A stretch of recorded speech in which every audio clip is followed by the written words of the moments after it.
Uma dúvida muito comum entre quem contribui para a Previdência como contribuinte individual ou facultativo é com qual alíquota que se deve recolher. Isso porque existem alíquotas de 5%, 11% e 20%. Então se torna importante compreender a diferença entre elas e a que se destinam. Inclusive, muitas pessoas só se dão conta disso na hora de requerer um benefício, quando tem que complementar com juros e multa uma contribuição que foi feita equivocadamente lá atrás. E como eu não quero que isso aconteça com você, no vídeo de hoje eu vou te explicar essas diferenças na prática. Vamos lá?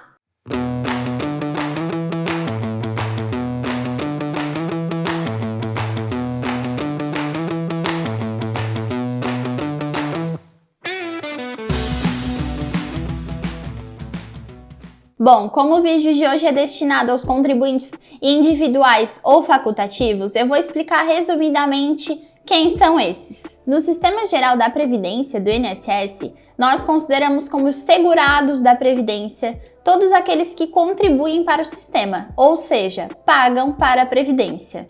E esse pagamento pode ocorrer de diferentes formas, porque existem categorias e grupos de contribuintes. Nós temos dois grandes grupos, os contribuintes obrigatórios e os contribuintes facultativos. Como os próprios nomes já dizem, os obrigatórios contribuem compulsoriamente e os facultativos contribuem por opção. Dentro do grupo de segurados obrigatórios, nós temos ainda subcategorias ou subgrupos, que são os empregados, que resumidamente são todos aqueles trabalhadores com carteira assinada pela CLT, e o responsável pelo recolhimento dessas contribuições é o empregador, ou seja, a empresa.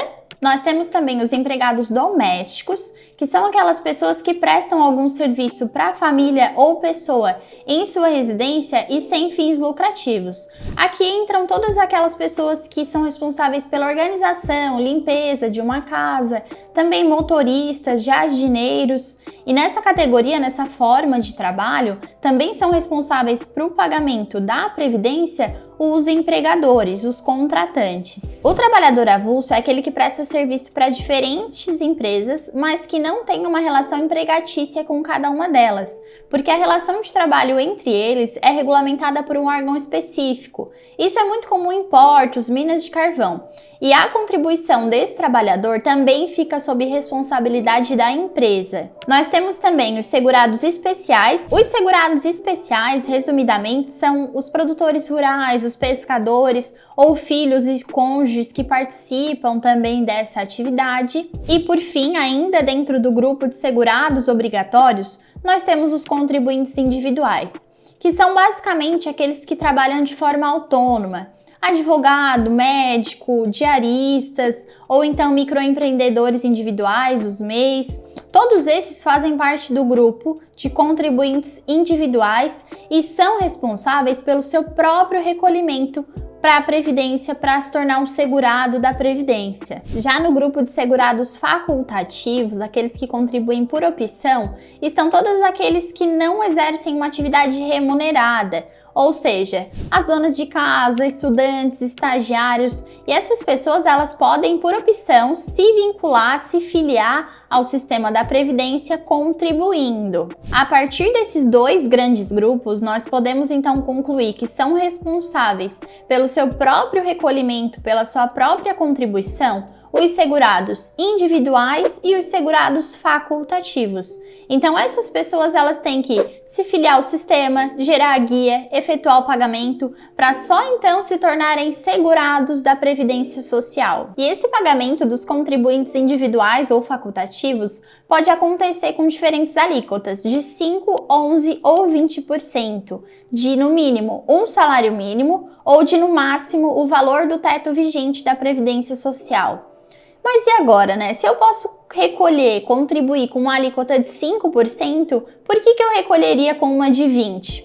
E é isso que a gente vai compreender. De modo geral, a obrigação do contribuinte é de recolher com uma alíquota de 20% de, no mínimo, um salário mínimo ou de, no máximo, o valor do teto da Previdência.